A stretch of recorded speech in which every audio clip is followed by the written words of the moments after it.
welcome to Dusk, the channel where the people who work in the dark tell you what they've seen there. Before we start tonight, I want you to think about a specific kind of building. It is a tower, not tall by the standards of modern construction, rarely more than 40 or 50 meters, but positioned in a way that makes height irrelevant. It sits on a headland or on a rock in the water, or at the end of a peninsula that reaches into the sea like a finger pointing at the horizon. It is visible for miles in every direction because being visible is the entire reason it exists. And at its top, visible for farther miles still, a light rotates. Steady, rhythmic, reliable. The same light, the same rotation, every night, whether anyone is watching or not. The lighthouse is one of the oldest institutions of maritime civilization. Before GPS, before radio, before any of the navigation technologies that modern sailors take for granted, the lighthouse was how ships knew where the land was, how they avoided the rocks, how they found the harbor in the dark. The lighthouse was the difference between arriving and not arriving, between making it home and not making it home, and someone maintained it. Every lighthouse had a keeper, sometimes two, sometimes a family, whose job was to ensure that the light burned through every night, in every weather, without interruption. The keeper maintained the mechanism, kept the fuel, polished the lens, and lived in the tower or in the attached keeper's cottage, isolated from the mainland, sometimes for months at a stretch, with the light as their purpose and the sea as their constant companion. Most lighthouses are automated now. The lens turns, the light burns, the technology maintains itself without human presence. But there are still postings, maintenance roles, heritage preservation positions, research stations attached to lighthouse structures that put a person alone in one of those towers, in one of those locations, with the sea on every side and the light above, and the specific history of the place pressing in from every wall. The history presses hard in some of those places, because every lighthouse that sits on a dangerous stretch of coast has been there while ships went onto the rocks, has been tended by keepers who watched vessels founder in the dark and could do nothing but keep the light burning and wait for morning. The stones of some of those towers have absorbed a great deal of what the sea has given back over the centuries. Tonight, we bring you 3 accounts from people who spent time in those towers. 3 keepers, 3 lights that the towers gave them something in return for their presence. New here, welcome. Subscribe if you want the next one to find you automatically. Now, let's go. Story 1. The Keeper's Log. I want to start with something about lighthouse records that most people don't know, because it matters for how this story develops. Every manned lighthouse kept a log, not a casual record, a formal, daily, official document required by the Maritime Authority that administered it. Keepers were required to record weather conditions, sea state, barometric pressure, wind direction and force, any vessels observed in distress, any maintenance performed on the light mechanism or the associated buildings, any unusual events. The logs were reviewed by the Maritime Authority on inspection visits, and keepers whose logs were incomplete or inaccurate, or worst of all, absent, faced consequences that ranged from formal reprimand to dismissal. The log was not secondary to the work of keeping the lighthouse. In the administration's view, the log was part of the work. The light burned to protect sailors, and the log proved the light had burned. Over the decades and centuries that lighthouses were manned, those logs accumulated into an extraordinary archive. A continuous daily record of conditions on some of the most dangerous stretches of coastline in the world, maintained by people whose professional existence depended on their accuracy. You can read them. Many of them have been preserved in libraries, maritime archives, heritage organizations. You can sit in an archive on a Tuesday afternoon and read the daily log of a lighthouse that stood on a headland 200 miles away and follow the record of what happened there across decades in the handwriting of keepers who have been dead for generations. The weather on a specific Tuesday in March of 1887. The vessel observed in distress at 2:03:40 on a January night in 1912. The maintenance performed on the third order Fresnel lens on a Thursday afternoon in 1923. Most of the entries are routine. Some of them are not. I was working at a heritage lighthouse on a rocky headland on the Atlantic coast, a posting that involved maintenance of the structure, which was a protected historic site, an operation of the visitor center that ran during the summer months. The lighthouse was automated, the light maintained by the Maritime Authority on a scheduled basis, but the associated buildings required continuous human presence for security and maintenance purposes. It was a caretaker posting with a specific set of responsibilities and a specific kind of solitude. a headland with the Atlantic on 3 sides and the nearest town 7 miles inland along a road that was sometimes impassable in winter. The posting came with something I had not expected: access to the lighthouse's complete historical records. They were housed in the keeper's cottage that served as my residence in what had been the original keeper's office, a room with floor-to-ceiling shelves containing the lighthouse's log archive from its establishment in the mid-19th century to the last manned posting before automation in the 1970s. 130 years of daily entries in dozens of different hands. The handwriting changed with each keeper. The concerns were consistent: the light, the weather, the sea, the vessels, the machinery. I am not a historian, but I am a reader. And during my first winter at the posting, with the summer visitors gone and the headland reduced to the light and the wind and the ocean, I read a great deal of what was on those shelves. I read in the evenings by the fire, with the Atlantic outside and the lamp burning in the lantern room above. I read as the person who was currently responsible for this place, reading the record of the people who had been responsible for it before me. There was something in that, some quality of continuity, of being the current link in a chain that stretched back 130 years, that I found more absorbing than I had expected when I took the posting. What I am going to tell you about is an entry I found in the winter log of 1931. The lighthouse on my headland had a particular history. In 1931, in December, a cargo vessel had gone onto the rocks approximately 2 miles north of the lighthouse in a storm that the log for that month described with the meticulous precision of a keeper who had been maintaining the same record for 19 years. Force 11, visibility near 0, the light functioning correctly throughout. The entry for the night of December 14th noted the vessel's distress signals and the keeper's attempts to contact the Maritime Authority by telegraph, and then it noted, in handwriting that was slightly different from the preceding entries, slightly less controlled, the marks of a pen held under emotional strain, that the vessel had foundered before assistance could arrive, that bodies had been recovered from the rocks below the lighthouse in the days following, that the keeper had personally assisted in the recovery and identification of the deceased. The entry was signed, as all entries were, with the keeper's name and the date. I read that entry once in November and then did not return to the 1931 log for several weeks. In January, in the middle of the second winter storm that month, I heard something in the keeper's office. My residence was in the cottage attached to the original tower. The keeper's office was the room adjacent to my bedroom, the room with the shelves of logs. The wall between the bedroom and the office was the original stone of the 19th century structure, thick and dense, and sounds in the office were muffled but audible in the bedroom at night when everything else was quiet. What I heard was the sound of pages turning, not the sound of wind disturbing loose papers, which I knew well from 2 winters on that headland, and which is a specific sound of sheets moving unpredictably in multiple directions. The sound I heard was the sound of pages turning deliberately, the specific sound of a book or document being consulted, 1 page at a time, with the purposefulness of someone looking for something. I lay in my bed and listened for a period I estimate at 3 to 4 minutes. Then I got up and went to the office. The room was as I had left it. The shelves undisturbed. The desk clear, except for the materials I had been working with earlier. The window closed and latched against the storm outside. On the desk, open, was the 1931 log. I had not left it there. I was certain of this, not the uncertain certainty of someone who sometimes misremembers where they put things, but the clear certainty of someone who remembered specifically returning the 1931 log to its shelf 3 weeks earlier and who had not removed it since. The log was open to the entry for December 14th. The handwriting on the page was, as I have said, slightly different from the preceding entries, the evidence of emotional strain in the pen strokes. The entry describing the foundering of the vessel and the recovery of the bodies from the rocks below the lighthouse. I stood in the keeper's office in January, in a storm, and looked at the open log on the desk, and I understood something that I have not been able to understand since.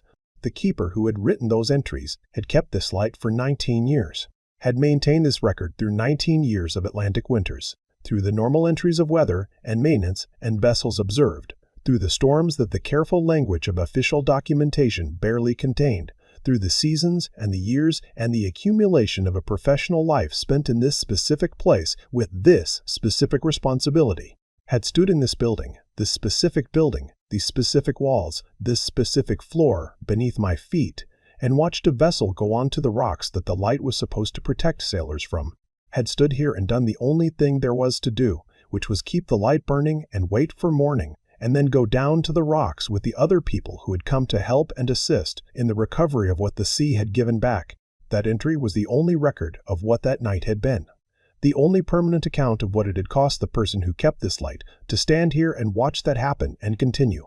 And whatever remained in those walls, whatever the building had retained of the person who had given 19 years of their life to this place and this light, it had wanted that record read by whoever was currently responsible for the place, by the person currently standing in these rooms, in this storm with the same Atlantic outside.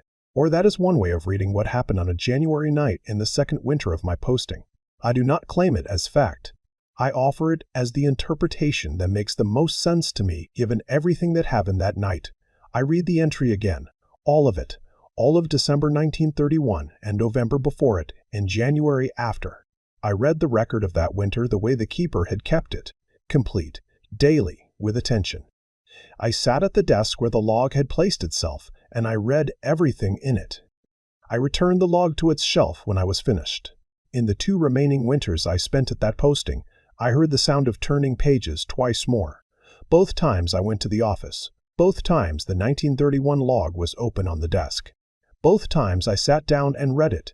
I think that is what was being asked of me, to bear witness, to acknowledge, in some way, that I had read it and that I knew what it contained. I left the posting after 3 winters.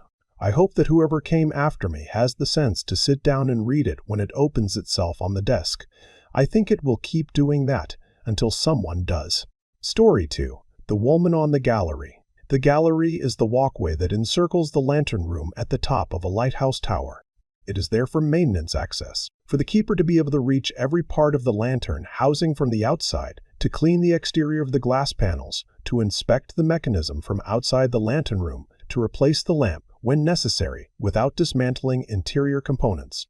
On working lighthouses, it is accessed through a door in the lantern room wall, and it sits at the very top of the tower, exposed to whatever the weather is doing, with a railing between you and the drop to whatever is below. The gallery has a specific quality at night that is not present during the day.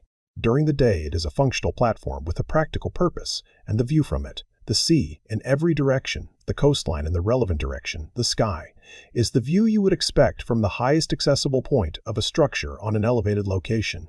At night, the quality changes. The lantern room behind you is bright, the light that makes the lighthouse. A lighthouse fills the room with its rotation, and you are in the beam as it sweeps. The world beyond the gallery railing is dark in the specific way that coastal darkness is dark. The sea is visible, but its surface is indistinct. The horizon is indistinguishable from sky. The rocks below are present, but not fully legible. You are at the top of the tower with the light behind you, and the dark ahead of you, and the railing between you and the drop. It is not a comfortable space to spend time in at night. It is a functional space, and experienced keepers use it functionally and return inside. Nobody lingers on the gallery at night by choice. On the lighthouse I was posted to, an operational lighthouse on a rocky island 3 miles off the main coast, staffed by a 2-person rotation. The gallery was approximately 40 feet above the base of the tower, which sat on rock that was itself 30 feet above the high tide mark. The drop from the gallery railing to the rock surface below was a specific and significant number, and my predecessor had made sure I understood it on my first day in a tone that suggested the information had been passed to him the same way by his predecessor. I was on a 2-week rotation with a colleague who had been posted to the lighthouse for 2 years before I joined. He was experienced and knowledgeable about the island's patterns and conditions, and he was, in my 2nd week at the posting, the person who told me about the woman on the gallery. He told me at dinner on a Tuesday evening, in moderate weather, with the light working normally above us and the mainland visible on clear days in that direction.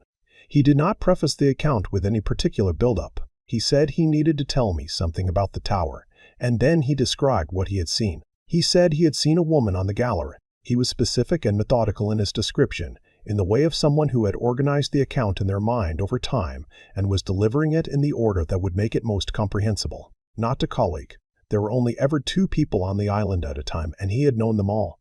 Not a visitor. The island had no regular visitors, and access required a boat from the mainland on a schedule that he managed. Not himself or any reflection, which the configuration of the gallery made physically impossible in any case. A woman, in clothing he described as heavy and layered and not of the current era, standing at the north section of the gallery railing with her hands on the bar and her attention directed toward the mainland. He had seen her twice, once in his 4th month at the posting and once in his 8th month. Both times she had been in the same position. Both times she had been visible through the lantern room glass for approximately 30 seconds. Both times she had been gone when the 30 seconds ended, not by moving in any visible direction but by ceasing to be there.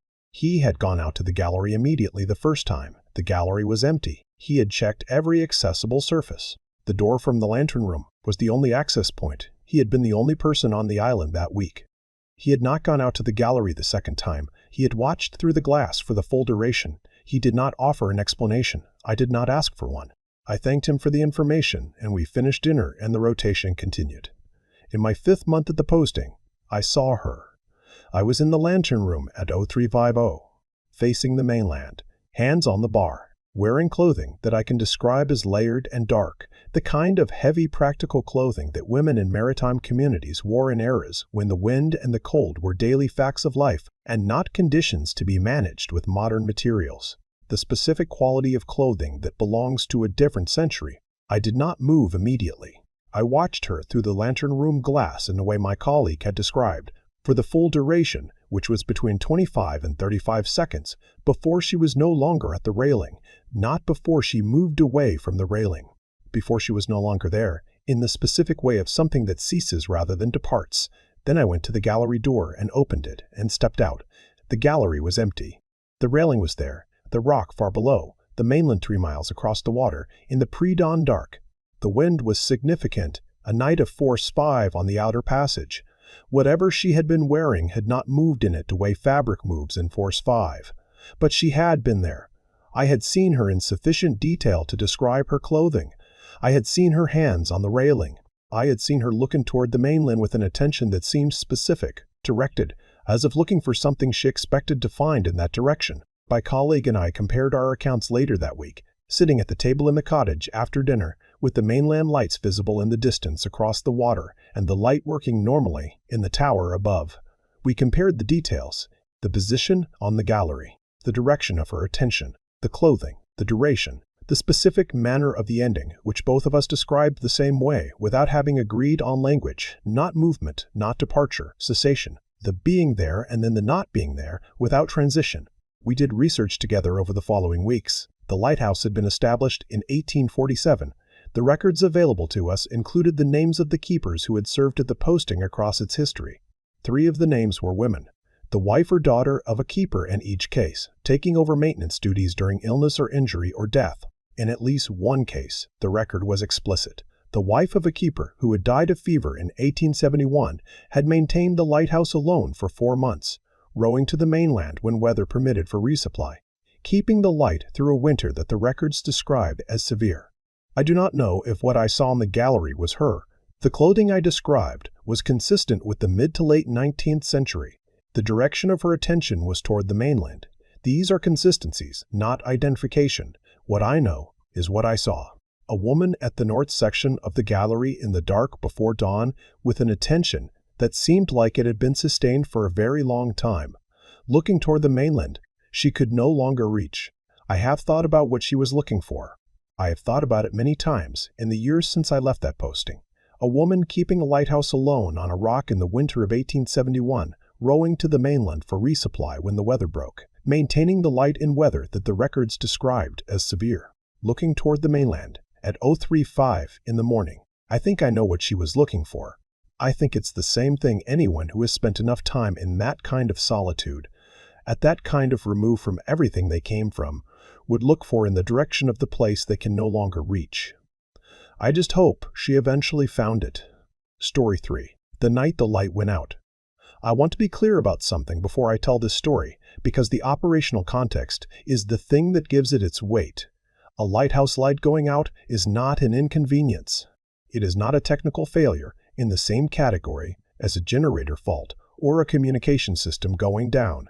A lighthouse on an active stretch of coast, on a shipping lane, or an approach to a harbor is a navigation aid that mariners depend on in a specific and direct way. A vessel approaching a coast at night, using a lighthouse as a bearing point, will identify the light by its characteristic its rotation period, its color, its flash pattern, and use that identification to establish their position and their course relative to the hazards the lighthouse was built to warn against. If the light goes out, the bearing disappears. The vessel may continue approaching on the assumption that the light will return or that the outage is temporary and they are within safe distance. They may close with a coastline in the dark without the landmark they were navigating by. A lighthouse light going out is a maritime safety event. In the era of manned lighthouses, it was one of the most serious failures that could occur at a posting, and keepers whose lights went out, particularly in poor weather, particularly on hazardous stretches, were subject to formal inquiry by the Maritime Authority. The expectation was absolute. The light burned. Whatever the circumstances, whatever the difficulty, the light burned. Keepers who had gone to extraordinary lengths to maintain their lights in extreme conditions were recorded in the Lighthouse Service's institutional memory as exemplars of the role. Keepers whose lights had gone out, for whatever reason, were recorded differently. That history is present in the physical structure of the light mechanism, in the protocols built around its maintenance, in the weight that its continued operation carries for the person responsible for it. When I arrived at my posting, my predecessor told me many things about the lighthouse and the coastline and the local patterns of weather in sea. The one thing he was most direct about was this: the light stays on. Whatever happens, whatever time it is, whatever the weather is doing, the light stays on. That is the job. I had been at the posting for 8 months when the light went out. The lighthouse was on a headland on a stretch of coast that had a significant maritime history. Not all of it good.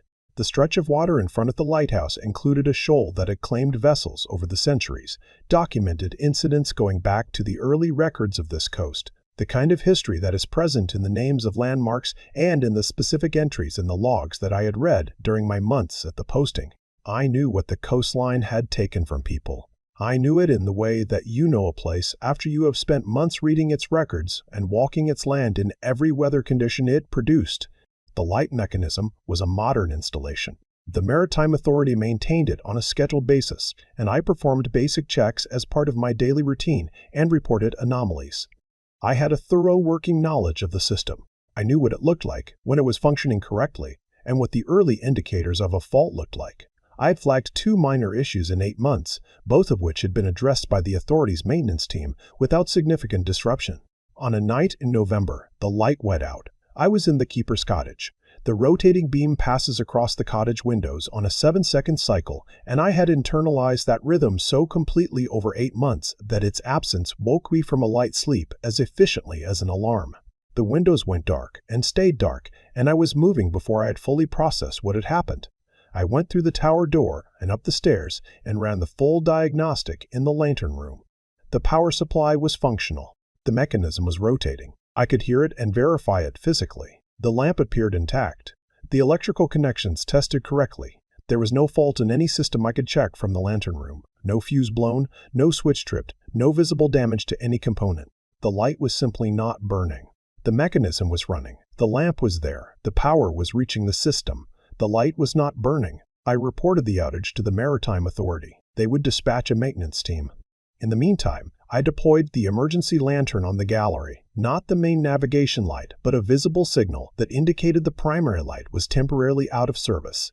I notified the relevant Marine Traffic Coordination Center. I did everything the protocol required. And then I stayed in the lantern room and maintained my position, monitoring the radio and watching the approaches to the coast, waiting for morning and for the maintenance team. This was the job. The light was out, and I could not fix it, but I could be present, and I could monitor, and I could respond if anything developed in the approaches. It was approximately 01:30 when I heard the knocking at the base of the tower. The tower on that posting had a specific acoustic quality I had learned over 8 months. It was a solid stone structure from the 19th century, and sounds at its base, at the entry door, at ground level, traveled up through the construction in a way that made them audible in the lantern room.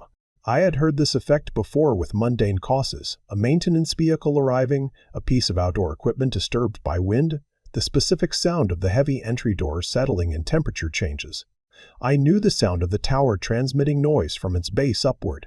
What I heard at EV 130 was deliberate knocking on the entry door. 3 impacts, a pause, 3 more. The specific rhythm of someone at a door who needs to be let in, not the random impact of wind-moved objects, not structural movement. Someone at the door. The Maritime Authority maintenance team was still 2 hours away. No one else had been dispatched to my location. The headland was not publicly accessible at night. The road to it was gated and the gate was locked. I descended the tower. I stood at the base door. The knocking had stopped. I said through the door, "Who is there?" Nothing. Wind. The sea on the rocks at the foot of the headland. I opened the door. The headland was lit from above by the emergency lantern on the gallery. The path to the road gate was visible. The ground immediately around the door was visible. There was nobody there. The gate at the road was closed and locked as I had left it. There were no vehicles on the access road. The headland contained only the lighthouse and the cottage and the outbuildings and the wind. I closed and locked the door. I went back up the tower. I sat in the lantern room and maintained my watch. At 0217, the light came back on, not after a restart, not after any intervention by me or anyone else. It came back on the same way it had gone off without identified cause, without any action on my part. The lamp burned, the mechanism turned, the beam swept its 7-second rotation across the sea and the coast, and the approaches that had been dark for an hour and 47 minutes. The maintenance team arrived at 4:30 and found no fault. The event was logged as an unexplained outage. I added my own note to my personal log, the knocking at 013, the 3 and 3 pattern. The empty headland, I did not include it in the official record because I did not have a way to include it that would have added useful information to the technical record of a light outage. What I think about now, at whatever distance I have from that night, is the history of the coastline, the shoal 2 miles north, the vessels that had gone onto it before the lighthouse existed, and some that had gone onto it even after, in the years before modern navigation technology made the light's guidance less critical, the maritime history of that stretch of water. And I think about the 3 and 3 pattern of the knocking. Someone at a door who needs to be let in. I opened the door. There was nobody there. At 0217, the light came back on. I have not found a way to connect those two facts that closes completely, but I have also not found a way to consider them entirely separately. 3 lighthouses, 3 people, 3 nights in towers that have been keeping the dark at bay for longer than any of the people in them have been alive. What I keep thinking about, across these 3 accounts, is the nature of the obligation that the lighthouse represents. The light has to burn, not as an abstraction, not as a professional requirement in the way that most professional requirements operate, where non-compliance has consequences that exist on paper and in performance records and in the institutional memory of an organization. The light has to burn because if it doesn't burn, people die. That is the foundation of the obligation, and it is a foundation that is different in kind from most of the obligations that professional life creates. It is not about the institution. It is not about the rule. It is about the ships in the dark and the rocks below and the difference between arriving and not arriving, which is not a difference that can be recovered from. That obligation, sustained over decades and in some cases over a century of continuous operation by keepers who lived in those towers through winters that the log entries describe with a restraint that does not fully conceal what they contained, keepers who maintain the light through storms, through illness, through the specific grief of watching vessels go onto rocks that the light was supposed to protect them from, leave something in the stones, not the metaphor. Not a way of talking about atmosphere or character or the quality of a well-preserved historic building. Something more specific than that. Something that the 3 people in tonight's accounts each encountered in their own way, with their own professional frameworks, in their own time at their postings. The log on the desk, open to December 14th, 1931.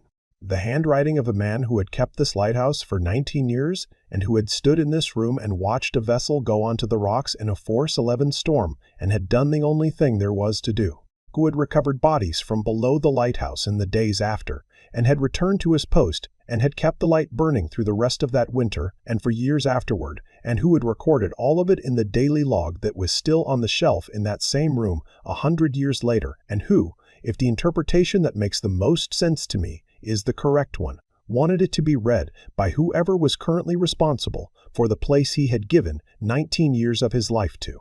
The woman at the north section of the gallery, hands on the railing, looking toward the mainland 3 miles across the water. The wife of a keeper who died in 1871 and who maintained this lighthouse alone through a severe winter, rowing to the mainland for resupply when the weather allowed, keeping the light burning through nights that the records describe as extreme. Looking toward the place she could not reach, still looking, or something of her, still looking, from the gallery where she had looked toward the mainland in the dark before dawn, in the winter of 1871 and 1872, and perhaps beyond. 3 knocks, a pause, 3 more. The door opened onto an empty headland. The light came back on at 02:17. I do not know what connections to draw between these 3 things with full confidence. What I know is that the lighthouses are still standing, and the lights are still burning in the automated towers, and the records are still on the shelves in the heritage buildings, and that the people who tend those places, who live in them through the off-season and the winter, who maintain them, who spend months in the specific isolation of a tower on a headland with the sea on 3 sides and the history of the place pressing in from every wall, develop a relationship with the accumulated presence of those buildings that is not easily explained and is not easily discarded. The obligation continues. The light burns. And occasionally, in the dark hours, the building offers some account of what has been required of the people who came before. Perhaps that is what it has always been doing.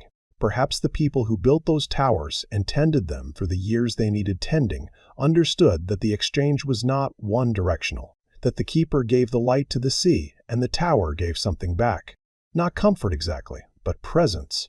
The specific reassurance of a building that has been here before you and will be here after you. That is absorbed what the job requires of the people who do it, and that does not forget. The log gets read, the door gets opened, the light comes back on, the same things that were always required. This is Iron Dusk. Every week, the accounts from the people who work in the places most of you will never go. The towers, the tunnels, the ice, the deep water, the dark. If you want to keep hearing them, subscribe. 3 seconds and the next story finds you automatically. And if you have kept a lighthouse, if you have spent nights in one of those towers and something happened that you have carried with you since, you know where to find me. Sleep well, or